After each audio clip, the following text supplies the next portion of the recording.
Dear students, we will start chapter 3 from next class. We have already completed chapter 1 and chapter 2. Chapter 3 is on methods of analysis. So we will see nodal analysis and mesh analysis. Actually, in this chapter, we will see node analysis or nodal analysis and mesh analysis and mesh analysis. The first thing is, what is a node? I think you can remember from chapter 2, node is a junction where some elements meet, where two or more elements meet. It is like a junction, right? মনে আছে নোডে আমরা কি apply করতাম? নোডে কি আমরা KVL apply করতাম নাকি কেসিএল অ্যাপ্লাই করতাম? In node we apply the KCL, right? We apply the KCL. What is mesh? Mesh is like a loop. The only difference of node and mesh is an independent node, right? So what is a mesh? Mesh is a path in the circuit. The path can be circular, it can be rectangular, it can be any type, but it is a path where current will flow. Meshe আমরা কি apply করতাম? We applied KVL in the mesh. So এই দুইটা আমাদের কাজে লাগবে। Nodal অ্যানালাইসিসে আমরা apply করব কেসিএল, ঠিক আছে? নোডাল অ্যানালাইসিসে আমরা অ্যাপ্লাই করব কেসিএল, মেশ অ্যানালাইসিসে আমরা অ্যাপ্লাই করব KVL, Kirchhoff's voltage law. So let's see the node analysis first. So today's recorded lecture will be on node analysis. So node analysis provides the node voltage of a network. আমরা এখান থেকে node voltage গুলা বের করব। Node voltage কি আমরা পরে দেখব, হ্যাঁ? আগে আমরা দেখি, আমরা এখানে অ্যাপ্লাই করি KCL. We use KCL in nodal analysis. We apply KCL, ঠিক আছে?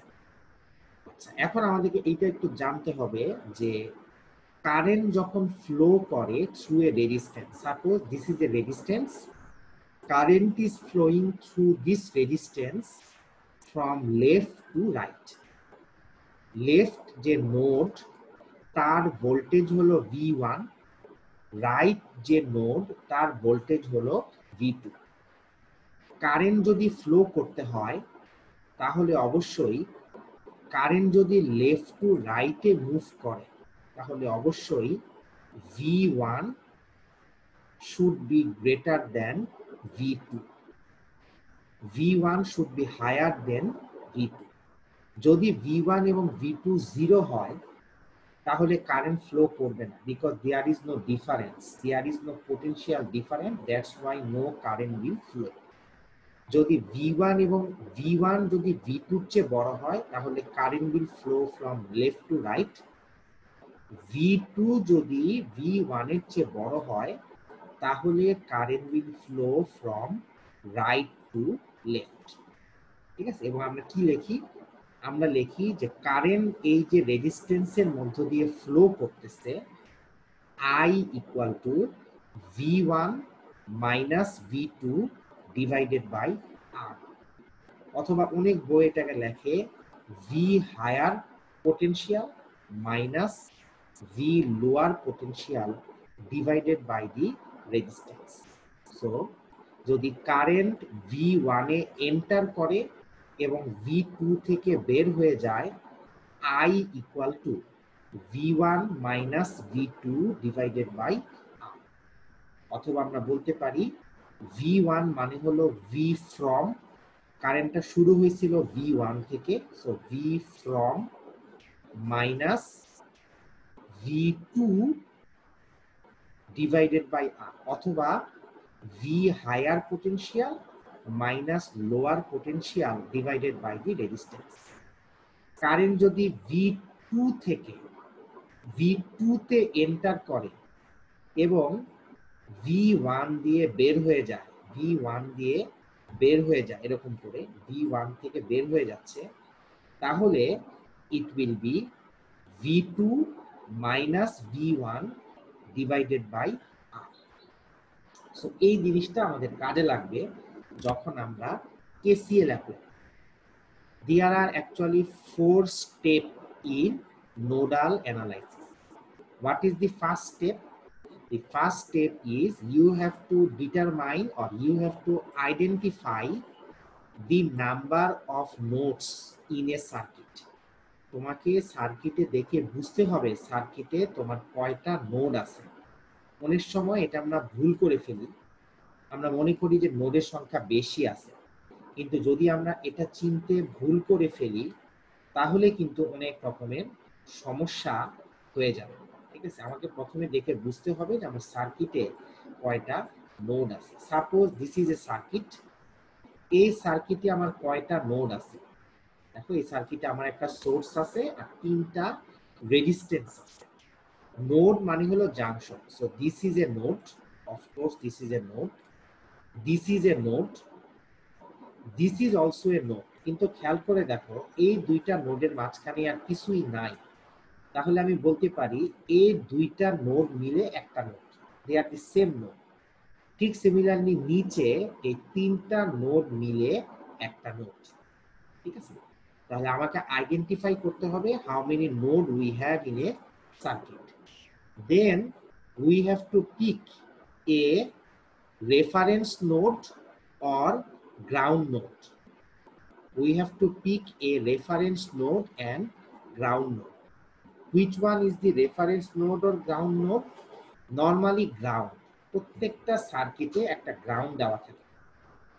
হয়তোবা আমরা থিওরি ক্লাসগুলোতে এত গ্রাউন্ড দিচ্ছি না, কিন্তু আমরা যখন ল্যাবে যদি করতাম বা তোমরা যখন মাল্টিসিমে করবা তোমরা সবসময় একটা গ্রাউন্ড দিবা। তো মনে করো এটা হলো গ্রাউন্ড। ঠিক আছে, মানে হলো নিচের, নর্মালি সার্কিটের যে নিচের নোডটা থাকে, সবচেয়ে নিচের যে নোডটা থাকে সেটাকে আমরা গ্রাউন্ড নোড হিসাবে ধরে নিই, এবং এই গ্রাউন্ড নোডটাকে আমরা বলি রেফারেন্স নোড। এই গ্রাউন্ড নোডটাকে আমি বলি রেফারেন্স নোড, রেফারেন্স নোড। ঠিক আছে, এবং আমি অন্য নোডগুলোর ভোল্টেজ লিখি V1 V2, মানে হলো মনে করো এই নোডের ভোল্টেজটাকে আমি লিখব V1, এই নোডের ভোল্টেজটাকে আমি লিখব V2। V1 V2 মানে হলো V1 is the potential difference between this node and ground, V2 মানে হলো this is the potential difference between this node and ground। ঠিক আছে, then we will apply KCL at each node except the reference node. আমরা যে দুইটা node আছে বা 3টা নোড 2টা নোড যে কয়টা নোডে থাকুক না কেন আমরা সেখানে KCL অ্যাপ্লাই করব। KCL নট KVL, নোডে আমরা অ্যাপ্লাই করি KCL। ঠিক আছে, এখন KCLটা কিভাবে আমরা দেখব, এই সূত্র দিয়ে। এবং আমরা ধরে নিব যে প্রত্যেকটা নোড থেকে আমার কারেন্টটা বের হয়ে যাচ্ছে। কেন? কারণ আমরা জানি রেফারেন্স নোডের আর গ্রাউন্ড নোডের ভ্যালু হলো 0 volt.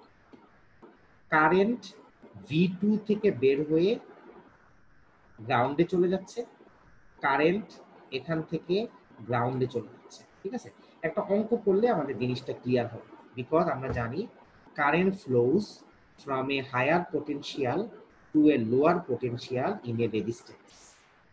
I equal to V higher minus V lower divided by R, অথবা V from minus V2 divided by R. দেন আমার যে কয়টা নোড থাকবে আমি সে কয়টা ইকুয়েশন পাবো। যেমন এই সার্কিটে আমার দুইটা নোড, একটা হলো V1 আর একটা হলো V2।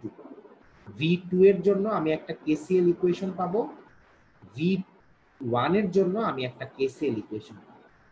Then I have to solve V1 and V2। ঠিক আছে, একটা অঙ্ক করলে আমাদের জিনিসটা ক্লিয়ার হবে। Suppose this is a figure from the book, ঠিক আছে? এই ফিগারটাতে যদি আমাকে বলে কয়টা নোড আছে, আমি দেখে বুঝতে পারতেছি this is a node, this is also a node, this is a node. কিন্তু দেখো আমি বুঝতে পারতেছি যে এই তিনটা নোড আসলে একটাই নোড, কারণ তাদের মাঝখানে আর কিছুই নাই, রাইট? এই তিনটা নোড আসলে একটাই নোড, তাদের মাঝখানে আর কিছুই নাই। ঠিক সিমিলারলি ডান দিকের এই দুইটা নোড একটা নোড, তাদের মাঝখানে আর কিছুই নাই। ঠিক সিমিলারলি নিচে দেখো গ্রাউন্ড দেওয়া আছে, এখন তোমাদের অঙ্কে গ্রাউন্ড দেওয়া থাকবে। নর্মালি যদি গ্রাউন্ড দেওয়া নাও থাকে, তোমাদের যে নিচের যে নোডটা আছে, এই যে নিচে, এটাকে তুমি ধরে নিবা this is your reference node because this is the ground. What is the voltage at the ground? Zero. এটা আমরা জানি, গ্রাউন্ডে ভোল্টেজ হলো জিরো, ঠিক আছে? কিন্তু প্রশ্ন হলো, মনে করুন এই জায়গাতে একটা রেজিস্ট্যান্স আছে, another resistance we have R4, তাহলে কি আমি বলতে পারবো এই নোড, এই নোড, এই নোড, তিনটা নোডই same? The answer is no. তখন আমি বলবো যে এই বাম দিকের দুইটা নোড এটা সেম, এইটা আমাকে আরেকটা ডিফারেন্ট নোড বলতে হবে, ঠিক আছে? এখানে আমাদের চিন্তা করার কিছু নাই, এখানে আমাদের তিনটা নোডই, এই নিচের তিনটা নোডই সেম। আচ্ছা, তাহলে আমি দেখতেছি আমি দুইটা নোড পাচ্ছি। This is my first node, এটাকে আমি বলতেছি V1, এই নোড ভোল্টেজটা হলো V1। What is V1? V1 is the voltage at node 1, ঠিক আছে? V1 is the voltage at node 1, মানে what is the potential difference কোন দুইটা পয়েন্টের মধ্যে? It is the potential difference between node 1 and reference, ঠিক আছে? V1 কে আমি লিখতে পারি, দেখো V1 ইকুয়াল টু লেখা যায় V1 minus 0, right? Plus minus করলে কিছুই হয় না। So what is 0? 0 is my reference node or ground node. This is my ground or reference. What about V2? V2 is the voltage at node 2, second node, voltage at node 2, second node. What is V1? এখন আমি V1 এ আমি KCL লিখব। This is my KCL at node 1. KCL এ আমার কয়টা current আছে দেখো, node 1 A I have 3 current. কিভাবে?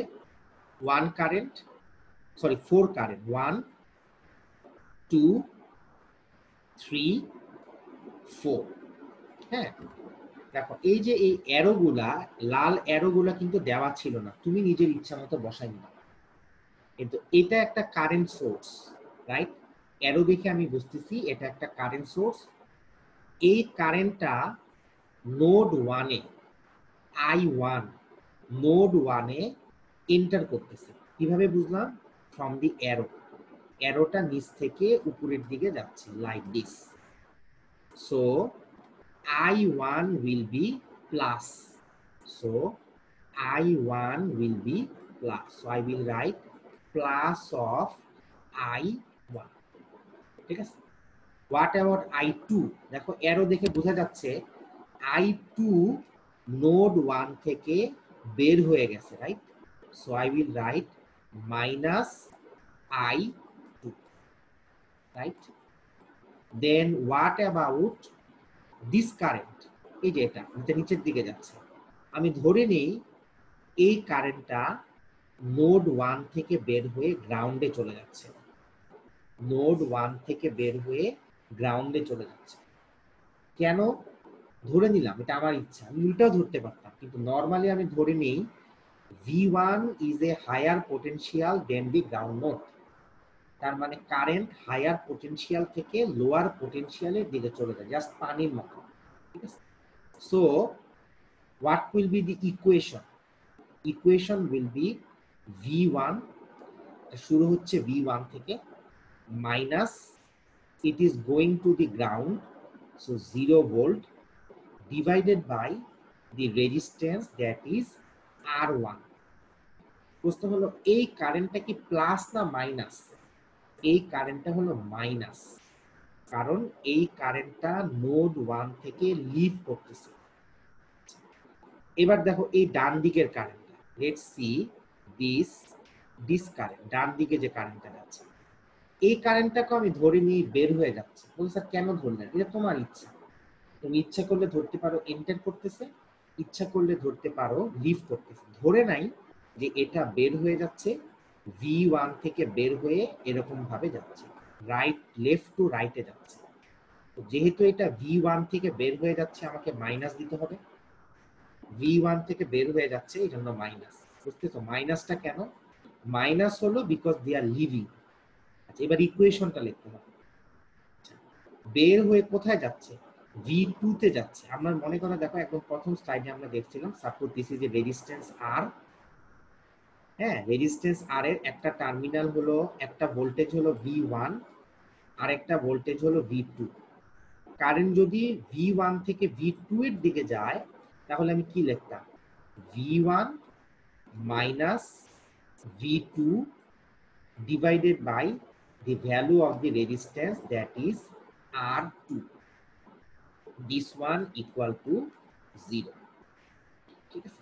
So this is my first KVL. I1 I2 এর ভ্যালু, R1 R2 এর ভ্যালু দেওয়া থাকবে তোমাদের পরীক্ষায়। অল দি রেজিস্ট্যান্সের ভ্যালু, I1 I2 এর ভ্যালু তোমার দেওয়া থাকবে। এটা নিয়ে তোমাকে চিন্তা করতে হবে না, শুধু তোমাকে ভ্যালু বের করতে হবে V1 and V2। তার মানে হলো নোড ভোল্টেজ গুলার ভ্যালু তোমাকে বের করতে হবে। এবার আমি V2 তে আসি। নোড 2 তে, নোড 2 তে আমার কয়টা কারেন্ট আছে? উপরে একটা কারেন্ট। এখন দেখো উপরে এই কারেন্টটা নোড 2 তে এন্টার করতেছে, স্বাভাবিক। নোড 1 থেকে লিভ করতেছে, নোড 2 তে সে এন্টার করতেছে। যেহেতু সে এন্টার করতেছে, আমি তাকে লিখব plus I2, right? Plus I2 enter করতেছে। এই কারেন্টটা, মাঝখানের কারেন্টটা নোড 2 তে সেও এন্টার করতেছে, স্বাভাবিক। নোড 1 থেকে বের হয়ে যাচ্ছে, নোড 2 তে সে এন্টার করতেছে। যেহেতু এন্টার করতেছে তাহলে প্লাস। এখন ইকুয়েশন আমাদের স্যার কেন? দেখো প্রথমবার আমি ধরে নিছিলাম সে লেফট টু রাইটে যাচ্ছে, এখন কিন্তু আমি চেঞ্জ করতে পারবো না, আর উল্টা করে দিতে পারবো না, এটা ভুল হয়ে যাবে। তাহলে একবার যেটা ধরছি আমাকে সেটাই ধরে রাখতে হবে। সে V2 তে যেহেতু এন্টার করতেছে, দ্যাটস ওয়াই প্লাস। আচ্ছা, ইকুয়েশনটা কি? কিন্তু সে আসতেছে কোত্থেকে? V1 থেকে সে আসতেছে। তাহলে আমাকে লিখতে হবে V1 minus V2 divided by R2। ঠিক আছে? দেন নিচের কারেন্টটা, নিচের কারেন্টটা আমি ধরতেছি V2 থেকে বের হয়ে যাচ্ছে, V2 থেকে বের হয়ে যাচ্ছে। তাহলে এটাকে কি লিখতাম? মাইনাস লিখতাম, কারণ বের হয়ে যাচ্ছে। দেন ইকুয়েশনটা হইতো V2 minus 0 divided by R3 equal to 0। এখন যদি মাইনাস গুলাকে ডান দিকে নিয়ে যায়, তাহলে আমি এই ইকুয়েশনটা পাই। ঠিক আছে? বইয়ে এভাবে লেখছে যে বাম পাশে এন্টারিং কারেন্ট, ডান পাশে লিভিং কারেন্ট। তোমার ইচ্ছা, তুমি ইচ্ছা করলে এন্টারিং কারেন্টকে প্লাস, লিভিং কারেন্টকে মাইনাস, বাম পাশে এন্টারিং কারেন্ট, ডান দিকে leaving current, you can use this. আচ্ছা, এখন প্রশ্ন হলো স্যার কেন আপনি এটা ধরলেন? আপনি তো ইচ্ছা করলে এরকমও ধরতে পারতেন, নিচ থেকে উপরে উঠতেছে। তুমি ধরো, ধরে দেখো তুমি সেম পাবা। কিভাবে? আচ্ছা, এখন দেখো এই কারেন্টটা যদি উপরের দিকে যায়, তার মানে এখন আমি ধরে নিচ্ছি সে V2 তে এন্টার করতেছে। V2 তে যদি এন্টার করে, তাহলে আমি তাকে কি ধরবো? প্লাস ধরবো, রাইট? আচ্ছা, ইকুয়েশনটা কি হবে? সে কোত্থেকে আসতেছে? গ্রাউন্ড থেকে আসতেছে, 0 থেকে আসতেছে। কোথায় যাচ্ছে? V2 তে যাচ্ছে। So flowing from 0 to V2. So I will write 0 minus V2 divided by R3. তাহলে দেখো এই দুইটা ইকুয়েশন কিন্তু সেমই হয়ে যায়। মাইনাসটা তুমি যদি বাদ দিয়ে দাও, জিরোটা তুমি যদি বাদ দিয়ে দাও, তুমি কিন্তু সেই মাইনাসই পাচ্ছ। বুঝতে পারতেছো? তো তুমি এটা এভাবেই ধরো বা ওইভাবেই ধরো, you should get the same answer. Then we have to solve this two equation. দুইটা ইকুয়েশন আমি পাবো linear simultaneous equation, they are linear equation, right? এবং এই দুইটা ইকুয়েশনকে আমার সলভ করতে হবে। সলভ করার জন্য, এটা আমরা ক্লাসে দেখব, সলভ করার জন্য আমি তোমাদের সম্ভবত ইন্ট্রো ক্লাসেও দেখাইছিলাম যে কিভাবে লিনিয়ার ইকুয়েশন সলভ করতে হয়। We can use elimination method normal প্রসেসে, আরেকটা হলো ক্রেমারস রুল। তোমার ইচ্ছা তুমি কোন রুল ইউজ করবে, ঠিক আছে? Now let's see an special case which is an supernode. আচ্ছা, এখন দেখো যদি কখনো আমার সার্কিটে একটা ভোল্টেজ সোর্স থাকে, সাপোজ লাইক দিস। প্রথমে দেখো কয়টা নোড আছে। This is a node, right? This is a node. এই নোড আর এই নোড সেম, মানে 100টা নোড দিব না, এটা আমার একটা নোড।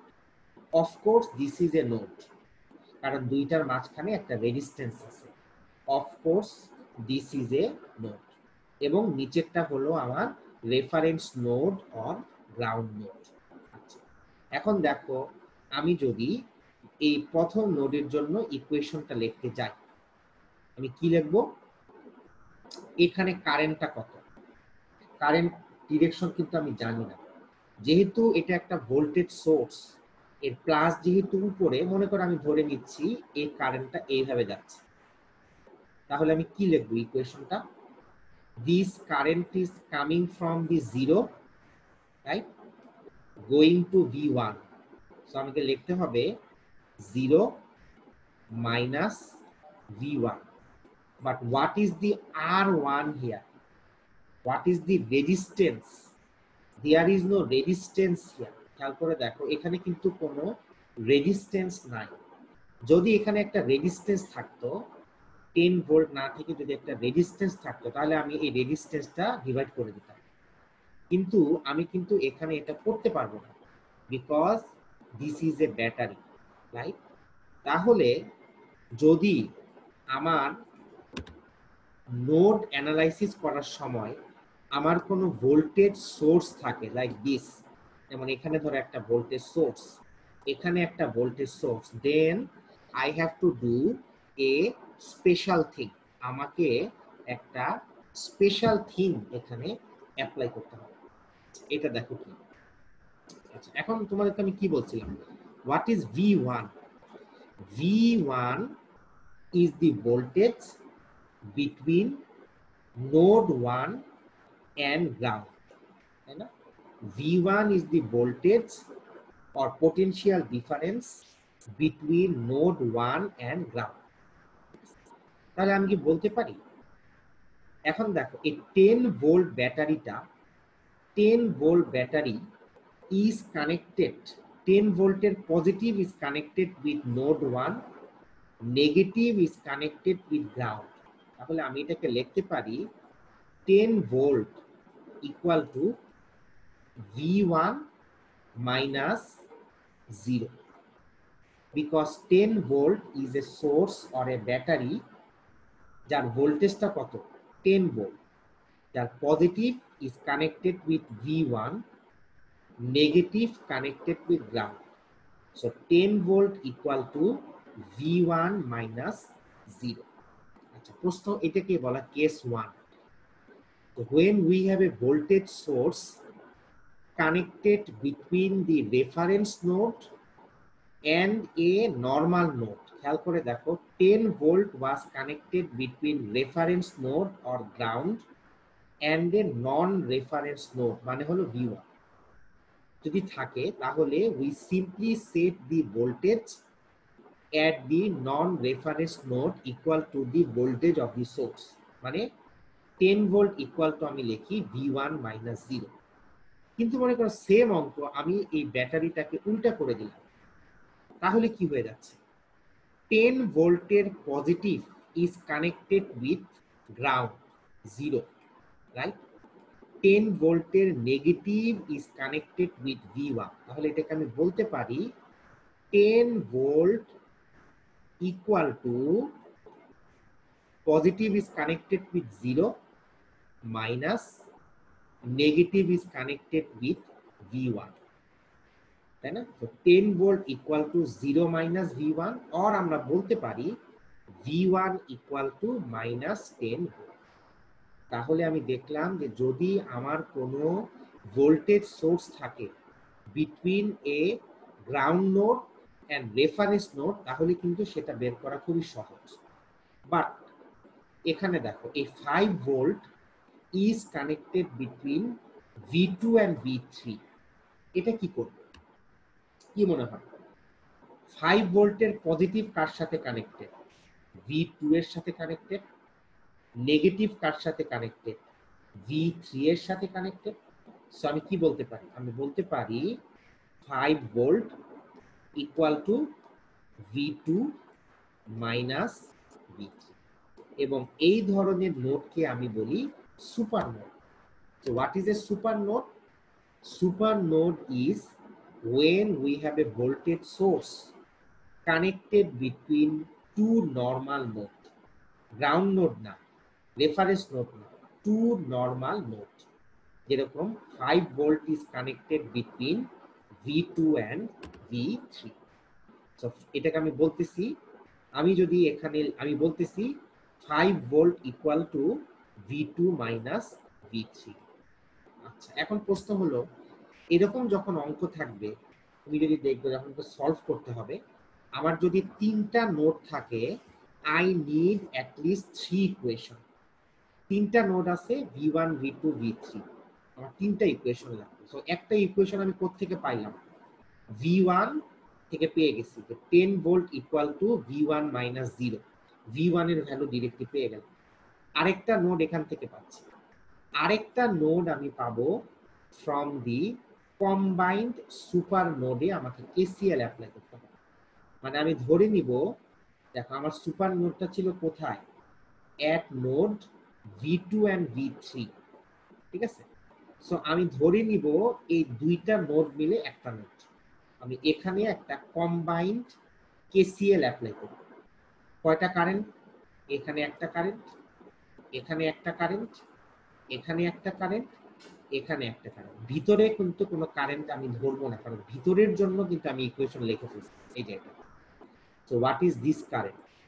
মনে করে এটা V1 থেকে আসতেছে, ঠিক আছে? So plus V1 minus V2 divided by 2, right? এই কারেন্টটা বের হয়ে যাচ্ছে, তো এটাকে আমি লিখতেছি V2 মাইনাস 0 ডিভাইডেড বাই 8। এই ডান দিকের কারেন্টটাও বের হয়ে যাচ্ছে, এই কারেন্টটা, এটাকে আমি লিখতেছি V3 মাইনাস 0 ডিভাইডেড বাই 6। তো এটা হলো লিভিং কারেন্ট, এটা হলো living current. What about this current? উপরের কারেন্ট মনে করো এটা, আচ্ছা এই কারেন্টটা কি হচ্ছে? এই কারেন্টটা যদি তুমি কি বললাম যে এই সুপার নোডে আমরা একটা কম্বাইন্ড KCL লিখতেছি। কয়টা কারেন্ট? 1 2 3 4। বাম দিকের ইকুয়েশন লিখে ফেলছি, এটা লিখে ফেলছি, এটা লিখে ফেলছি, আমার শুধুমাত্র এটা বাকি। এটা কি হচ্ছে? এটা V1 থেকে বের হয়ে, দেখো V1 থেকে বের হয়ে V3 তে এন্টার করতেছে, V3 তে অথবা সুপার নোডে এন্টার করতেছে, ঠিক আছে? আমি এটাকে লিখবো plus V1 minus V3 divided by 4। তাহলে আমরা দেখলাম এইটা আমি এই ইকুয়েশনটা আমি কোত্থেকে পাইলাম? From combined KCL at the super node V2 and V3. Then we also apply 5 volt equal to V2 minus V3. এটা আমরা আসলে বেসিক্যালি সুপার নোডে KVL অ্যাপ্লাই করছি। তো সুপার নোডে আমার KVL ও লাগে, KCL ও লাগে। আমরা কম্বাইন্ড KCL অ্যাপ্লাই করি, দুইটা সুপার নোডকে আমি একটা নোড ধরে নিই এবং সেটাকে কেসিএল অ্যাপ্লাই করি, এবং আরেকটা আমরা কেভিএল অ্যাপ্লাই করি। সো নেক্সট ক্লাসে hopefully we will start nodal analysis. So আজকে আমাদের এইটুকুই থাকুক। ওকে, থ্যাংক ইউ।